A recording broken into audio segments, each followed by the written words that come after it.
What's going on, guys? This is Eric Turner from Cover One. I wanted to create some content for my premium subscribers, just as a thank you for being here with me and supporting Cover One. So one of the major keys and concepts that the Bills ran versus the Jets, it's the outside zone run game by Dennison. Obviously, it's his bread and butter.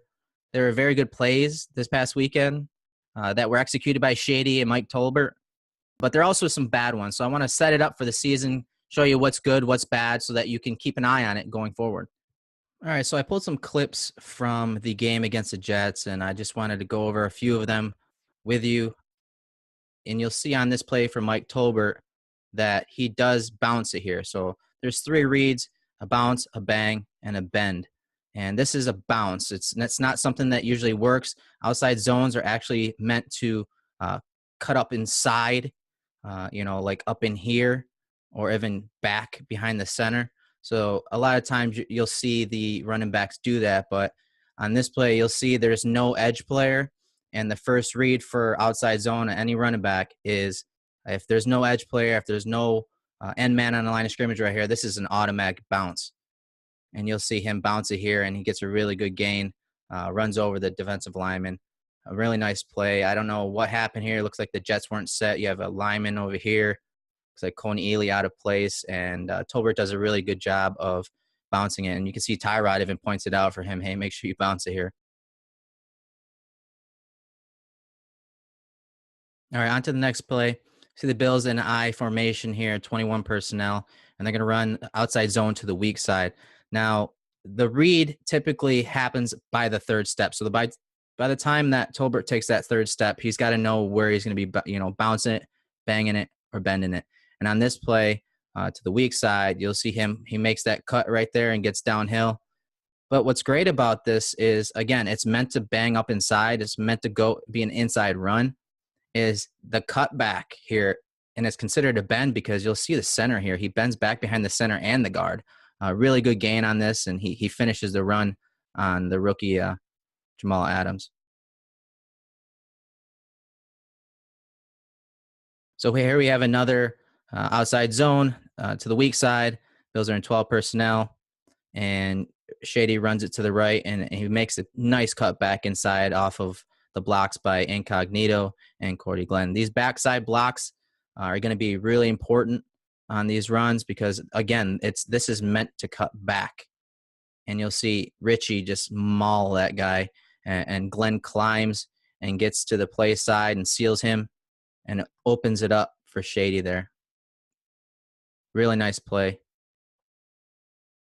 And you can also run it, obviously, with some split flow. So you'll have the tight end here, and he's not making it. He's not hiding anything. He's gonna be coming back across the formation, and it just confuses defenders because you'll see this linebacker, Demario Davis.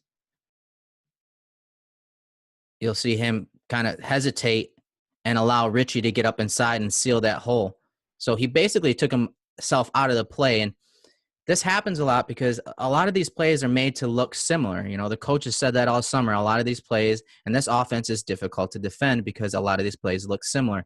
You'll see the same action by Tyrod. You'll see a lot of the split flow by these tight ends coming across the formation and then actually going out for passes. So sometimes you'll see O'Leary come out here, go for a pass, and then you're going to see Tyrod obviously bootleg that way, regardless if he's got the ball and is going to pass it or if he is, handed it off to the running back. And you'll see that type of flow confuses both of these linebackers as they come back across.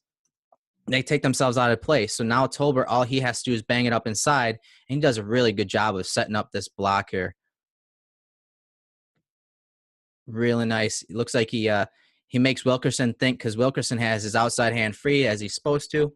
He makes Wilkerson think that he's going to bounce it outside him, but boom, right up inside he goes, and it's a really good run by Tolbert. He actually did a really good job on most of his runs. I want to show you the difference between outside zone and inside zone from a running back perspective, because a lot of times you'll kind of confuse these runs for each other. And as you saw in the last play, let me go back to it. As you saw in the last play, the aiming point on outside zone is usually, whether there's a tight end there or not, you're basically going to have that running back aiming for right around where the tight end would be. Some coaches coach 2 yards outside the tight end, but nonetheless, that's the aiming point for a running back.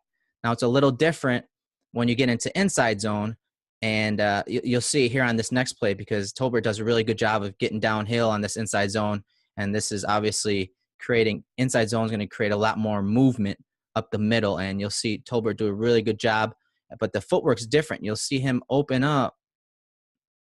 Boom, he's opening up as if he's going outside zone, but then you'll see him cross over and then start to come downhill. DeMarco's leading. And then again, he's cutting it back here because they got so much movement on this nose tackle here. You see that movement there. Does a really good job of getting that movement. Gets downhill and takes what he can. Now here's another really bad read by Tolbert here. It's in the goal line. Plays happen fast in the red zone. And there's no way he should be trying to bounce this here. You'll see that edge is set immediately.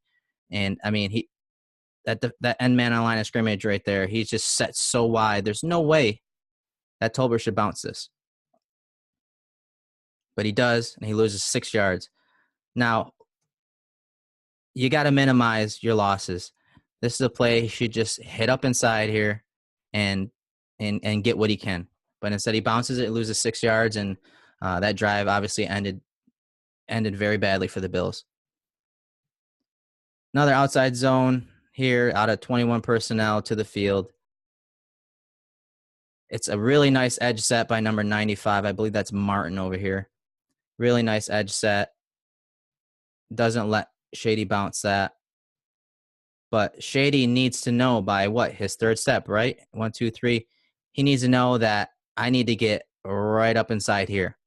Now, he sees Demario Davis eventually going to cut it back here to fill that hole.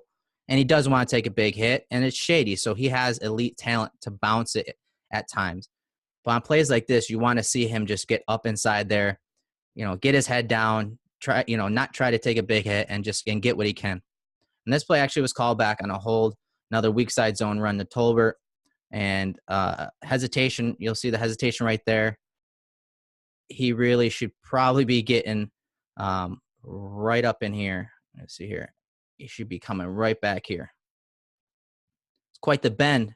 But again, if he makes it by his third step, that angle is not so bad. You'll see him hesitate there. See if I can slow it down for you. See him hesitate right there. He should be banging up inside there. Another mistake on the outside zone run by Tolbert. So he had some good plays and bad plays. Now I talk about those backside blocks. You'll see the Bills run weak side zone here again. Everyone's stepping to their right. And if you'll see Cordy Glenn right here on Leonard Williams, he fails on the backside cut. And what does it do? Totally eliminates the play. I mean, there's so much pursuit coming from the backside. Here comes big Leonard Williams. Play's blown up. I think the Jets did a pretty good job on the front side of that play of clogging everything over here. So Shady had nowhere to go. Put your head down, get you what you can. But then there are just plays that Shady's shady. He's running outside zone here out of 12 personnel. And you'll see it before he even gets to his third step, he knows that there's no way he's bouncing it here. So he's trying to set up Mr. Big Leonard Williams here. And he does, because Leonard Williams is guessing he's going to get into that hole. But Shady just does such a good job of setting up his block here. You'll see him cut inside and then bounce outside. So he changes the trajectory or his landmark on this run inside so that he can bounce it outside. That's just Shady playing above the scheme, and you're going to have those kind of plays from Shady. So thanks for tuning into this film session, and I appreciate everyone supporting Cover One.